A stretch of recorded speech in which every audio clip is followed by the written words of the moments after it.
نستغفر جالس مثلنا وهو أهلنا وأسلافنا وأبونا سلفنا الله يدخل نيتنا في نيتهم وعملنا وعملهم وقصيدنا في مقاصدهم وعلى كل من نوي سلف صالح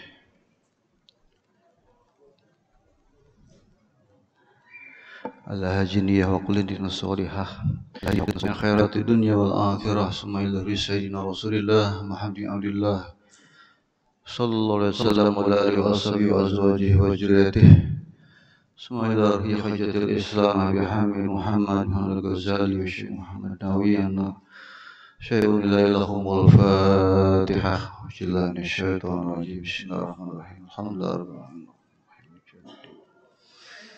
إياك نعبد وإياك نستعين اهدنا الصراط المستقيم صراط الذين أنعمت عليهم غير المغضوب عليهم آمين. Assalamualaikum warahmatullahi wabarakatuh. Bismillahirrahmanirrahim. Alhamdulillahirabbil alamin wa bihi nasta'inu ala umuri dunya waddin. Wassallallahu wasallam ala sayyidina wa maulana Muhammadir rasulil amin wal habibil makin wa khatimin nabiyyin wa sayyidis sabiqin wal aikin wal tabi'in lahum bi ihsanin ila yaumiddin amma ba'd. Subhanaka la ilma lana illa ma 'allamtana innaka antal alimul hakim. Rabbi shrah li sadri wa yassir li amri wahlul 'uqdatam min lisani yafqahu qawli wahdi qalbi wa saddi lisani bihaqqi sayyidina Muhammadin sallallahu alaihi wasallam istirakum ya hadaraki wa nabah ya nur ya batin radi anni wa ankum wa an jami'is muslimin ila anqal adabul ghusli Iza asobatka janabah min ihtilam aw wiqa ilal mawgitasal waksil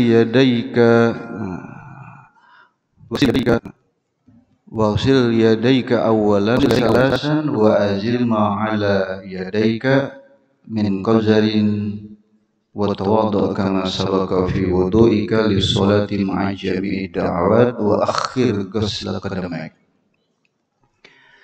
Pertama-tama marilah kita panjatkan puji dan syukur kehadirat Allah Subhanahu wa taala atas segala nikmat yang telah diberikan kepada kita hingga pada malam hari ini kita masih dalam keadaan sehat walafiat.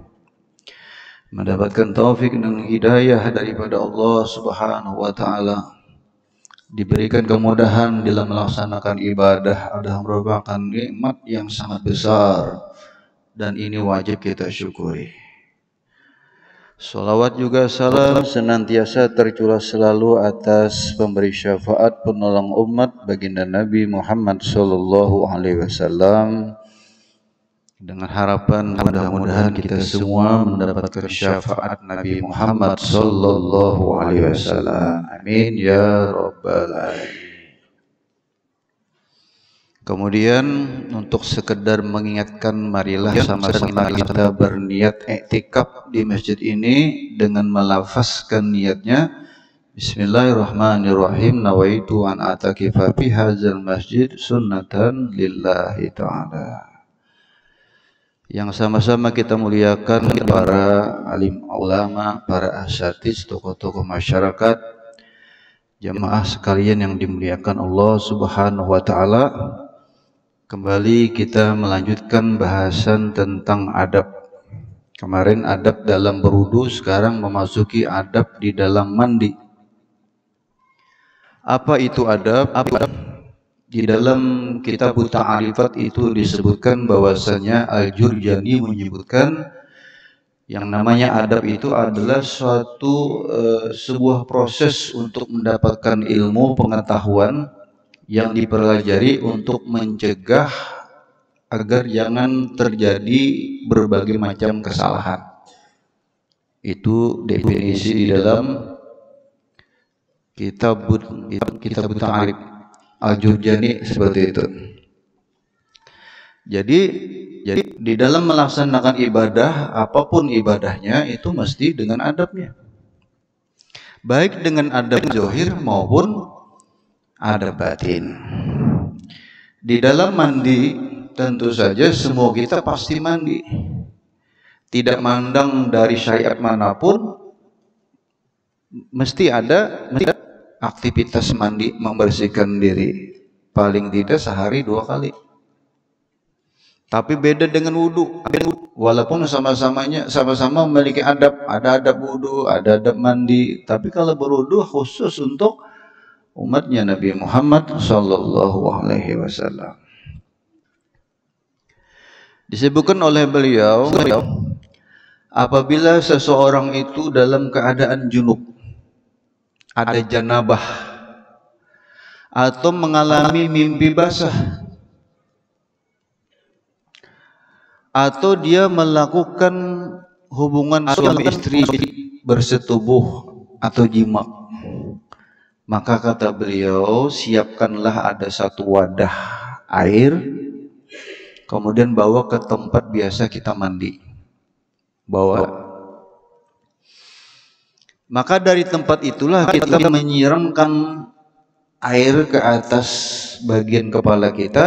Tentu saja cara yang paling afdal, cara yang dianjurkan itu adalah dengan meletakkan air itu sebelah kanan kita. Kalau kita pakai gayung sebelah kanan.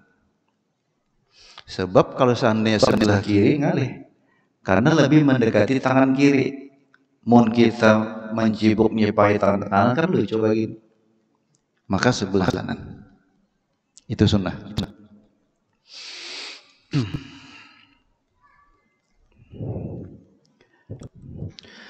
Kemudian jangan lupa kita menyebut asma Allah Subhanahu wa taala, membaca bismillahirrahmanirrahim. Kemudian basuhlah kedua tangan pertama kali dahulu. Ini adab mandilah. Tapi di antara sunnah-sunnah di dalam mandi wajib itu lumayan banyak juga. Sebagaimana yang disunahkan di dalam kita berwudu. Jadi membasuh tangan dulu 3 kali. Nah, kemudian hilangkanlah semua kotoran yang ada di sekitar kemaluan kita. Jadi bagusnya kayak gini. Setelah seseorang itu melakukan hubungan suami istri, kemudian dia masuk ke dalam WC atau tempat dia mandi, kadang-kadang kita ini kencing dulu misalnya kan, kadang-kadang itu bagus. Itu dianjurkan kita kencing. Sebab dalam pandangan medis, kalau kita kencing setelah melakukan hubungan suami istri itu satu cara untuk mencegah yang sampai kita kena penyakit prostat. Sebab kadang-kadang ada sisa sperma itu di bagian kemaluan itu, dia akan hilang dengan adanya air kencing dari keluar. Jadi diusahakan berhamil. Bagus itu. Lakian kah, binian kah. Nah, membersihkan bagian sekitar daripada kemaluannya itu seperti bekas-bekas sperma, ya, itu dibersihkan sampai jangan ada yang tertinggal di situ. Mungkin ada kotoran-kotoran yang lain yang menempel di situ, ya dibersihkan. Wa tawaddu' kama sabaqa fi wudu'ika lis-shalah ma'a jami'i da'awat. Kemudian kita berwudu. Nah, jadi sebelum mandi itu kita dianjurkan untuk berwudu seperti wudunya kita akan melaksanakan sholat. Wudu itu. Maka berwudu ini berarti kita sudah menjaga adab di dalam mandi. Seandainya kita kada wudu ya kada apa-apa juga. Cuman alangkah bagusnya apabila di dalam sesuatu yang bernilai ibadah itu kita melaksanakannya dengan cara sempurna yang mendekati bagaimana Nabi SAW di dalam mandi. Kalau Nabi wudu dulu, bahkan Nabi SAW hendak guring wudu dulu, selalu berwudu, selalu berwudu seperti itu. Nah, begitu pula dengan doa-doanya. Kemarin kita sudah jelaskan doa-doa dan wudu itu adalah merupakan warisan daripada salafun sholeh. Orang-orang terdahulu, ulama-ulama kita dahulu, mereka itu seringkali dalam setiap aktivitasnya itu berdoa, apalagi dalam wudu itu masuk muha, karena bagian muha ini mesti kita mengharapkan nanti akan mengeluarkan cahaya, diberi kemudahan ya untuk dikenali, mau dibasuh itu sambil berdoa mudahan putih wajah ini ya, supaya putih karena di hari kiamat. Bahkan setiap doa-doa kita untuk urusan akhirat kita dapat di dunia, berkahnya dapat. Kita berdoa minta kepada Allah sambil membasuh wajah, mudahan ya Allah Engkau putihkan nanti wajahku di hari kiamat, manakala orang-orang yang durhaka kepadamu wajahnya hitam. Nah, kita berdoa minta di akhirat, Allah bukan sekedar ngasihnya di akhirat, di dunia pun orang tumu hanya bercahaya.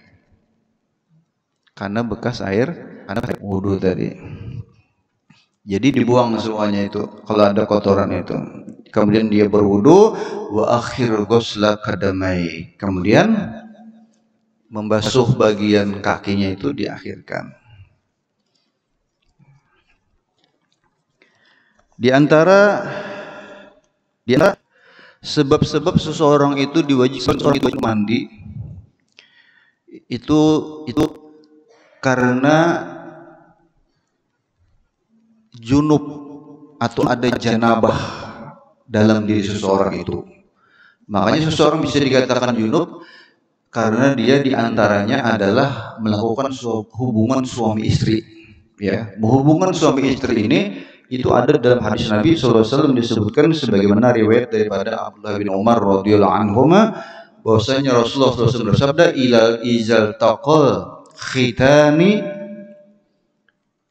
wa ghabatil hasyafah faqad wajabal ghuslu anzala aw lam yanzil. Apabila ujian Nabi SAW bertemu dua alat kemaluan yang berkhitan, artinya kemaluan laki-laki dan perempuan itu bertemu, kemudian tenggelam itu kemaluan laki-laki, maksudnya hasyafahnya. Hasyafah itu bagian ujung kemaluan laki-laki itu, nah, kepalanya aja nih, sudah masuk ke dalam situ, tidak keseluruhan, cuma itu aja. Maka orang itu wajib mandi. Ya. Anzala aw lam yanzil, apakah dia inzal atau tidak inzal? Apakah dia keluar sperma atau tidak keluar? Pokoknya kalau sudah dia masuk itu kemaluan laki-laki bagian ujungnya saja, itu sudah wajib mandi. Jangan disalah pahamkan. Kadang-kadang salah paham. Belum apa-apa lagi. Itu sudah apa-apa. Sudah masuk itu apa-apa sudah. Adanya ada apa-apa itu. Nah itu wajib mandi. Jadi yang kada paham tuh, wah kada perlu mandi kalau aja. Bayi nang sedikit gitu aja. Nah sudah junub. Nah apabila seseorang dalam keadaan junub, maka tentu saja dia wajib mandi. Dan mandi itu sifatnya kalau bisa segera. Kadang-kadang dibogorin dulu. Padahal orang dalam keadaan junub itu, ya, kadang-kadang itu kalau kada salah itu energi yang keluar seorang laki-laki itu dalam sampai dia mengalami junub itu sampai 300 watt distrik itu. Sampai injak oyuhan kada berdaya terguring. Padahal mestinya mandi. Nah, guringnya orang junub itu hukumnya makruh. Dikhawatirkan guringnya itu membawa kematiannya di waktu itu. Kayak apa?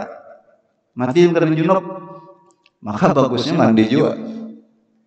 Ada beberapa perkara yang dimakruhkan bagi orang yang junub itu, yaitu guring, makan, minum dan sebagainya, atau mengulangi lagi untuk menghubungi istrinya yang berikutnya itu amun kada berwudu dulu, makumnya makruh. Nah, kayak apa supaya kita jangan sampai mendapatkan makruh tadi? Maka berwudu kita. Bila hendak makan apa? Wudu.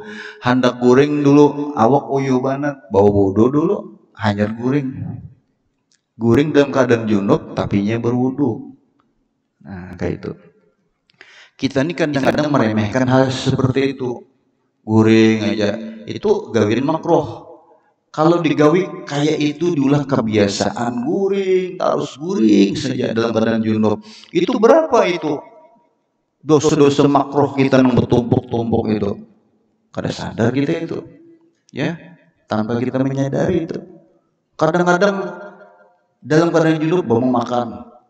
Malumlah nangaran energi sudah banyak keluar, lalu lapar baru tulak ke warung. Seorang belum mandi lagi. Kadarnya tanah tuh diajak orang junub itu. Ke warung nukar sampo dulu. Kesan apa sampo? Orang mandi wajib itu kada perlu sampo. Sebab kalau inyep dengan sampo mandi hanya disimburnya bersampo sudah, itu bagaimana bisa dikatakan sah mandinya? Sebab tidak menggunakan air mutlak. Air mutlak itu kada bercampur dengan sampo. Air mutlak itu ya air putih biasa. Maka kada boleh kita mandi wajib itu buru-buru pakai sabun, buru-buru pakai sampo. Jangan dulu, ratakan dulu seluruh air itu ke bagian tubuh kita menyiram.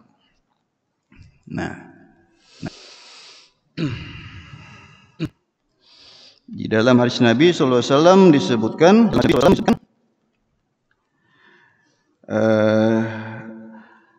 bahwasannya banyak orang yang junub yang berada di rumahnya itu termasuk di antara 3 kelompok yang menghalangi masuknya malaikat rahmat ke dalam rumahnya. Jadi di antaranya adalah orang junub, di situ ada anjing, di situ ada surah. Surah ini bisa dimaknai gambar, bisa juga dia maknai sebagai patung. Kalaupun surah itu yang timbul seperti relief. Dan surah atau gambar di rumah itu tidak mesti penghalang masuknya malaikat rahmat. Buktinya di rumah-rumahnya wali Allah Subhanahu wa taala itu terdapat ada gambar-gambar, tapi gambar orang soleh. Gambar wali-wali juga. Contoh seperti pengalaman Al-Fakir datang ke rumah Al-Habib Soleh bin Muhsin Al-Hamid yang awalnya bulan Syawal tadi, Habib Soleh Tanggul. Itu juga murid daripada Sayyidina Imam Al-Qutub Al-Habib Abu Bakar bin Muhammad As-Segaf. Habib Soleh bin Muhsin Al-Hamid itu rumah beliau di ruang tamunya itu penuh dengan gambar-gambar para wali. Pernah satu riwayat waktu itu salah seorang ulama besar dari Palu, yaitu pendiri daripada Yayasan Khairiyah, itulah Habib Idrus bin Salim Al-Jupri, itu beelang ke rumah Habib Soleh Tanggul. Habib Soleh masih hidup.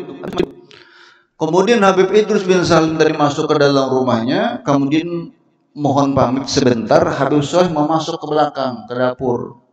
Beliau masih di ruang tamu itu. Ternyata apa? Itu gambar-gambar yang ditempel di rumah beliau itu semuanya keluar hidup, berterbangan keluar. Gambar-gambar wali tadi, sang walinya itu keluar dari gambar itu. Wah, seperti kegirangan, kesenangan arwah-arwah mereka dengan keberadaan daripada Al-Habib Idrus bin Salim Al-Jufri dengan Al-Habib Soleh bin Muhsin Al-Hamid tadi. Nah, itu berkat apa? Keramat daripada Habib Soleh bin Muhsin Al-Hamid dan Al-Habib Idrus bin Salim Al-Jufri. Karena dengan memandang foto-foto atau wajah-wajah orang-orang soleh itu mengingatkan kita kepada Allah Subhanahu wa taala. Lain kita menempel gambar-gambar nang orang-orang nang kada pernah sujud kepada Allah, itu nang ditempel. Ya, artis-artis, pemain bola, ada nang segera cuman ilat aja. Nah ya. Rolling Stone misalnya. Ada juga di rumah kayak itu. Apa maksudnya itu ya? Jadi yang ditempel-tempel di rumah itu nang supaya bisa mengingatkan kita kepada Allah dan mengingatkan akan nasihat-nasihat beliau, tentu saja itu menjadikan suatu keberkahan. Nah, kemudian kalbun, anjing di rumah. Itu pernah dalam suatu riwayat Rasulullah SAW ada bikin janji sama malaikat Jibril alaihissalam. Jadi sebagaimana hadis yang diriwayatkan daripada Siti Aisyah radhiyallahu anha, bahwasanya Rasulullah SAW itu ada bikin janji dengan malaikat Jibril alaihissalam untuk berjumpa di rumah Nabi SAW. Rupanya pada waktu yang sudah ditentukan, ditunggu sama Nabi, malaikat Jibril ada datang juga. Memang sebelumnya Nabi SAW sudah mengetahui bahwa di bawah kamarnya Nabi itu ada anak anjing. Lalu Nabi lawan Siti Aisyah, wahai Aisyah, ini dari mana datangnya anak anjing ini? Sejak kapan ada di bawah ini anak anjing? Ujar Siti Aisyah, tidak tahu ya Rasulullah. Lalu ditunggu oleh Nabi SAW, kada sing cungulan juga. Setelah Nabi SAW memerintahkan kepada seseorang agar mengeluarkan anak anjing tadi, dikeluarkan. Setelah keluar baru datang malaikat Jibril alaihissalam. Ujar Rasulullah, kenapa kau terlambat datang? Bukankah kita sudah bikin janji? Apa kata malaikat Jibril? Ya Rasulullah, maaf atas keterlambatanku. Karena kami ini, para malaikat ini, tidak bisa masuk ke setiap rumah yang di rumah itu ada anjing. Maka setelah anjing itu dikeluarkan, baru malaikat Jibril alaihissalam datang untuk menjumpai baginda Nabi Sallallahu Alaihi Wasallam. Maka oleh sebab itu, jangan kita piara anjing, walaupun itu anjing yang terlatih, karena bertentangan dengan hadis ini tadi, ya. Hadis Nabi Sallallahu Alaihi Wasallam artinya tidak akan masuk ke dalam rumah yang mana di rumah itu, ya, malaikat tidak akan masuk di rumah itu ada surah atau kalbun ataupun junubun atau orang nang junub tadi. Nah, jadi sebagaimana Aban al-Bajali, Aban bin Abdillah al-Bajali itu ada satu riwayat, kata beliau, aku ini ada punya tetanggaku ini meninggal, ujar Aban tadi. Maka kami pun ikut untuk mengurus jenazahnya orang tadi. Lalu kemudian diurus pemandiannya, lalu dikafani, lalu dibawa ke kuburnya. Tetapi setelah jenazah itu dibawa ke kubur, manakala itu liangnya, lubangnya sudah disiapkan, ternyata di dalam liang itu ada satu makhluk, ada satu binatang, sejenis kucing itu di dalam kuburannya itu. Sudah diusir itu binatang tadi, mau keluar. Akhirnya oleh masyarakat di situ yang bertugas mengurus jenazah tadi, dipukul kucing tadi sampai di dahinya tadi, tetap karena kalau dikeluarkan, dipukul tetap aja di situ. Dengan segala cara sudah tidak bisa keluar itu binatang tadi. Lalu akhirnya dibikin lagi lubang baru, menabuk pulang. Oh iya, menabuk nih. Dan itu kan cukup sorangan menabuk kubur itu, menabuk kubur pulang di tempat lubang lain, bikin lagi lubang lain. Setelah ditabuk itu lubang kubur itu sampai sekian dalamnya, ternyata binatang itu muncul lagi di situ. Ada lagi kucing, sejenis kucing itu ada lagi di situ. Akhirnya berkatalah setiap orang yang bertugas yang biasa menggali kubur itu, ini hal yang luar biasa. Kami selama ini tidak pernah melihat kejadian seperti ini. Lalu akhirnya diputuskanlah jenazah itu tetap kita kuburkan saja bersama dengan binatang yang mirip kucing tadi. Dimasukkan ke dalam situ. Dimasukkan. Kemudian diratakan tanahnya. Setelah rata tanah tersebut, setiap orang belum lagi beranjak dari tempat itu, terdengar suara dari dalam kubur, seperti suara kucing makan tulang. Kira-kira dimakannya apa itu? Suara kucing makan tulang nggak ya Pak? suara menggigit tulang itulah di dalam itu. Ya itu mesti jenazah itu kan, jenazah pasti ada masalah. Akhirnya pamanku, kata Aban bin Abdul Al-Bajali yang kebetulan hadir di situ, menanyakan kepada sang istri dari jenazah tersebut, ada apa gerangan suamimu ini? Lalu diceritakan semua kejadian di pekuburan itu kepada sang istri. Kan di zaman dulu itu perempuan tuh kan boleh empat ke kubur, ya. Zaman wahine babinian pak iyanya di kuburan tuh. Mestinya harus lagi umpat ke kubur ngebina itu. Kalau hendak menit juga dari jauh-jauh aja, ya. Ulun beberapa kali melihat kalau di Kelayan tuh pian masih jadi babinian di Tambor juga sudah. Nah, kamu kayaknya mesti di belakang aja, ya, laki-laki yang ngurusnya penguburan jenazah tersebut. Nah, setelah ditanyakan kepada sang istri, jawabannya apa? Bahwa suaminya itu selama ini kalau dalam keadaan junub kada hakun mandi.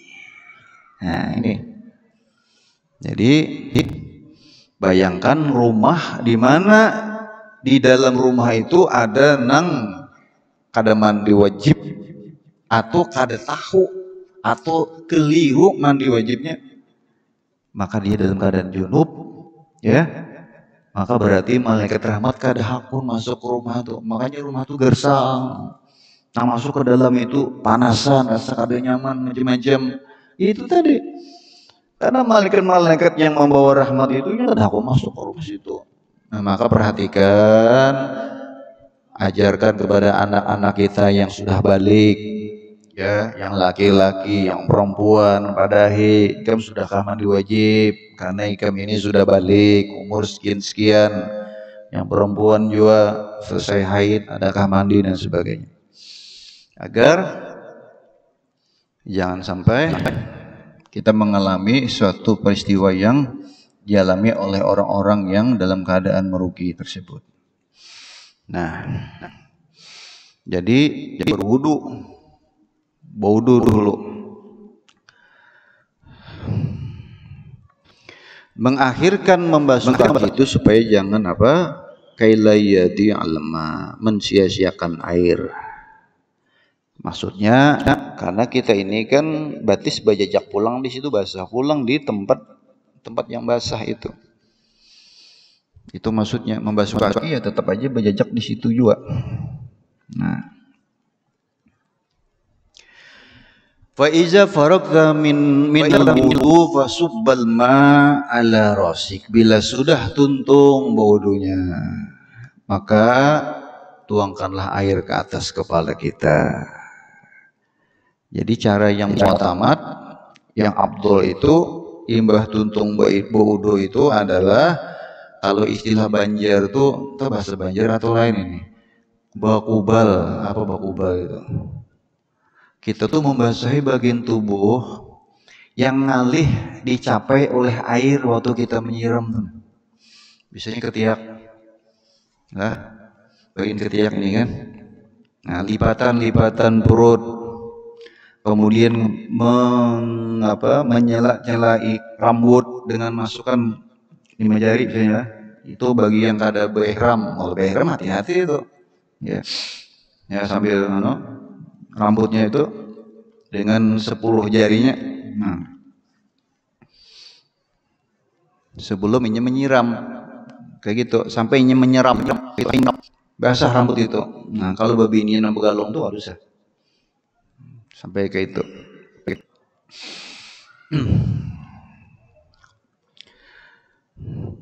Jadi kalau memang orang yang dalam keadaan ihram itu harus lembut. Bagaimana caranya itu? Nah, supaya jangan ada yang terputus daripada rambutnya tersebut. Nah, kayak itu. Dan digosok sebanyak 3 kali. Ya, digosok sampai 3 kali. Kemudian siramkanlah air itu ke atas kepala kita. Dan waktu itu kita sambil berniat mandi mengangkat hadas besar, ya.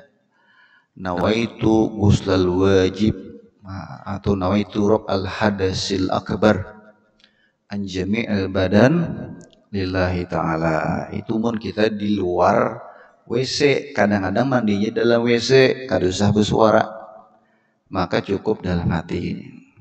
Bodoh gitu juga dalam WC ya, di situnya mandi, di situnya bakame ya, buang hajat besar di situ juga, maka waktunya anak mandi itu jangan pindah kadang-kadang bacaan ya, berniatnya di dalam hati ya, bagaimana ya.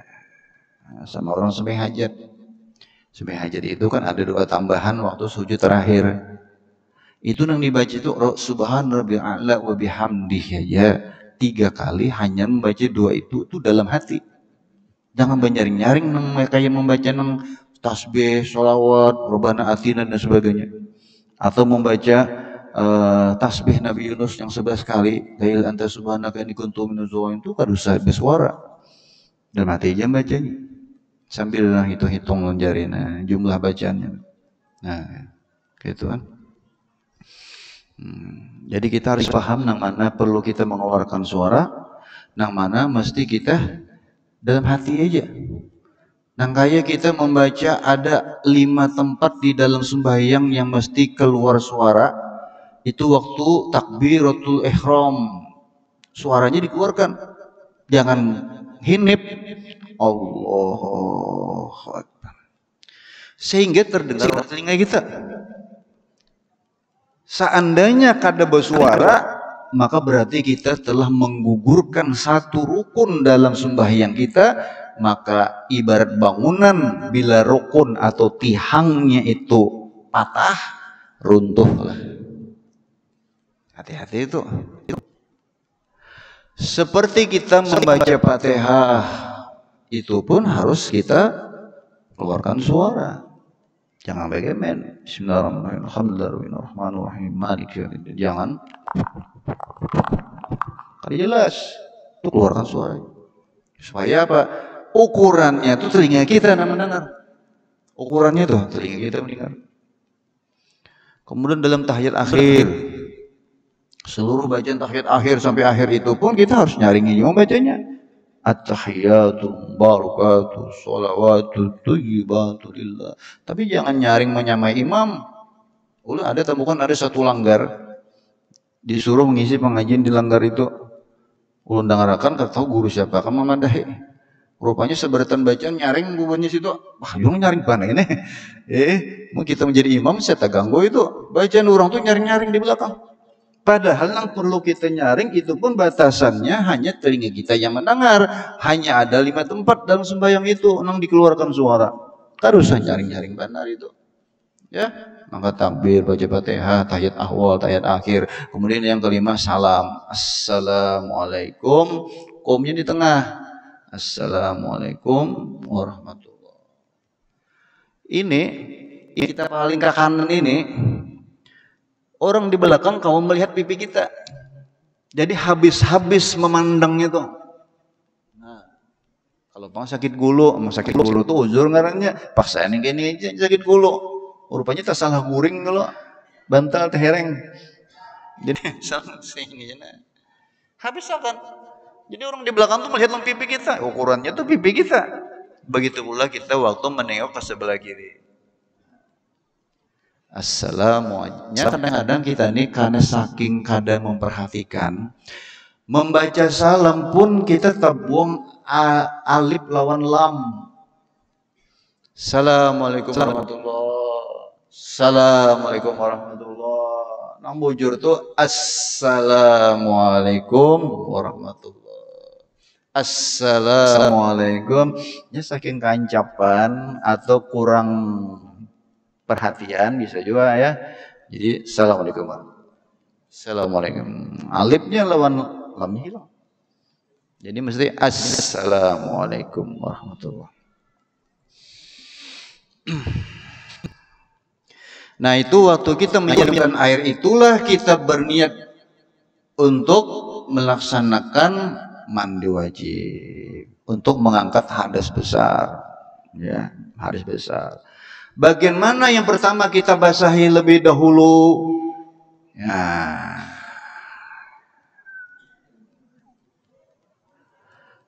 tentu saja bagian kepala dulu. Kemudian 3 kali kepala, baru sebelah kanan, lambung sebelah kanan 3 kali. Nah. Summa alal aisar, kembali itu pulang hanyar sebelah kiri sini 3 kali.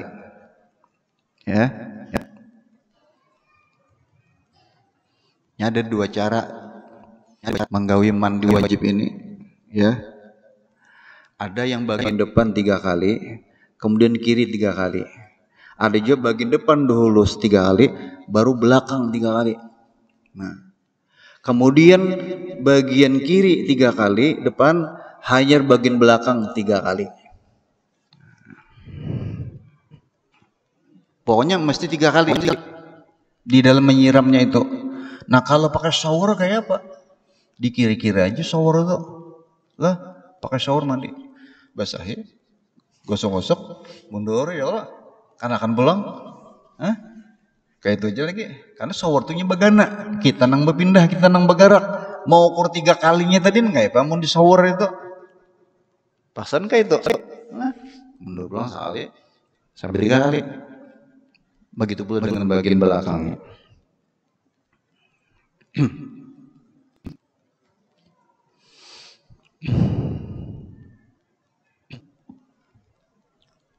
Jadi salasan kada boleh kada 3, mesti karena itu merupakan sunnah. Wa khallal sya'ra ra'asika wa lahyatika. Kemudian lagi itu diratakan semua bagian bulu atau rambut kepala kita atau janggut nang tebal atau tipis yang panjang. Ya, kalau bebinian kada wajib dia melepaskan daripada gulungan rambutnya itu. Kada wajib. Nah. Wa ausilil ma ila ma'atipil badan, maka sampaikanlah air yang kita siramkan itu ke tubuh kepada bagian-bagian yang sulit dicapai oleh air. Seperti apa? Perut. Ada lipatan perut, wal muq wal lihaz wal ibti wal uzun. Ini nah, muq wal lihaz sini. Kantong mata di sini. Nah, ini mandi harus kayak ini juga nih. Nah,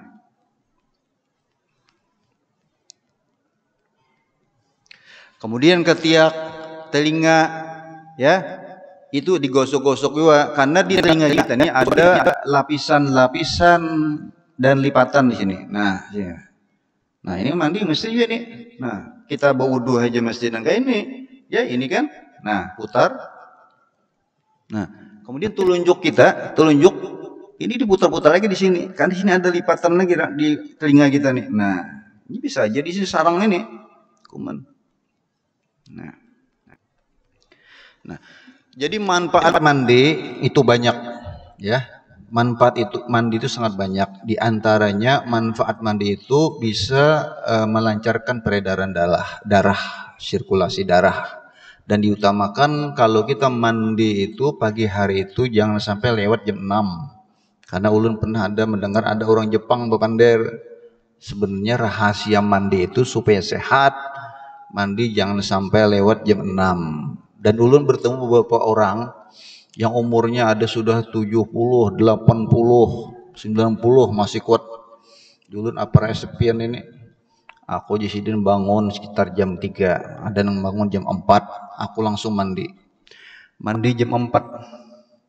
Dan kalau ada pendapat yang mengatakan jangan mandi malam, nanti kena rematik, itu cuman mitos. Tidak ada mandi malam itu penyebab rematik, itu cuman masalah keturunan aja, itu penyebab rematik itu tidak ada.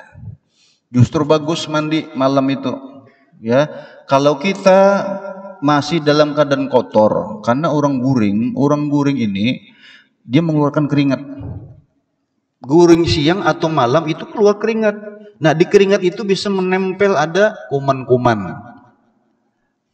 Kuman-kuman ini jangan dibiarkan berlama-lama bertahan di kulit kita ini. Inya akan bisa menjadi infeksi dan menimbulkan bau. Makanya orang bersegera bila bangun guring itu mandi. Ulun sejak pribadi aja pengelah, ulun membangun guringnya mandi dulu. Mandi. Jadi kita segar dalam aktivitas ibadah gitu. barang aja jam berapa kebangunnya, jam berapa, pokoknya punya bawang goreng, mandi yang sekira masih sempat untuk sholat subuh, mandi dulu, itu bagus. Bahkan bagi orang ngalih guring malam itu dianjurkan mandi dahulu dengan air hangat untuk memudahkannya guring. Ya macam-macam bila orang kena insomnia ke apa kan ngalih pada guring ini, nah lambat lah hanya guring, bawa mandi pakai air hangat, nah itu bagus. Jadi mandi itu sebenarnya obat ya untuk menjauhkan dari berbagai macam penyakit. Kemudian bahkan menjadi resep awet muda mandi itu, mandi subuh ya, mandi subuh. Nah, jadi mandi subuh, kemudian pada sore harinya ya jam berapapun bagus itu sore hari, kecuali bulan puasa. Bulan puasa itu dianjurkan kita mandi habis maghrib supaya lebih bersemangat untuk melaksanakan rangkaian ibadah di malam bulan puasa itu.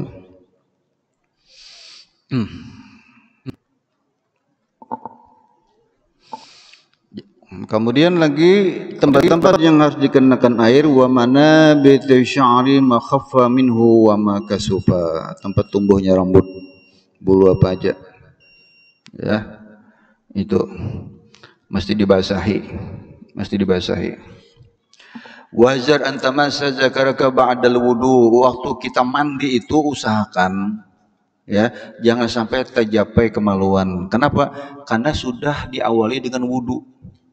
Bila kita sudah wudu kemudian mandi, waktu mandinya itu kita menggosok-gosok dan sebagainya, jangan tercapai kemaluan. Bila tercapai wudu bahasa lagi wudu karena tercapai. Mau usahakan jangan sampai tercapai itu. Nah kemudian wal fardhu min jumlati zalika kulli, adapun yang keparduan di dalam mandi itu yang pertama adalah niat, rukunnya niat. Kemudian wa izalatun najasah, menghilangkan najis-najis yang menempel pada bagian tubuh, wasti'abul badan, meratakan seluruh tubuh kita dengan air, semua lipatan-lipatan tubuh, ini belahan burit ini ya, ketiak, kemudian lubang pusat. Nah ini perlu juga nih dibersih waktu mandi itu ya, pikangan paha, telinga, mana lagi yuk, lubang hidung. Nah, ini perlu juga. Sebab kalau sampai ada bagian tubuh kita yang terhalang daripada air, misalnya pian gawian mencat atau gawian misalnya berkebun, kadang-kadang kuku panjang masuk tanah sih. Nah, ini menghalangi masuknya air. Karena kau ini nang rajin maharagu kuku panjang tuh usahakan jangan sampai ada tanah masuk ke dalamnya, itu menghalangi wudu aja kada sah itu. Bagi mandi wajib junub, ayo bayangkan junub ada hakun malaikat masuk ke dalam rumah kita, waliyazubillah. Nah mudah-mudahan lah apa yang kita dapatkan malam hari ini mudah-mudahan menjadi ilmu yang bisa kita amalkan. Nah mudah-mudahan Allah Subhanahu wa taala senantiasa menjaga kita, memberikan ilmu yang bermanfaat dan dijauhkan daripada ilmu-ilmu yang menjadikan kita jauh daripada Allah Subhanahu wa taala. Amin ya rabbal alamin. Ala tilka niyat bila hadratin nabi al-fatihah. Wa ila syaitanir bismillahirrahmanirrahim. Alhamdulillahirabbil alamin arrahmanir rahim. Ya kana budu ya nasta'in, shiratal mustaqim, shiratal ladzina an'amta 'alaihim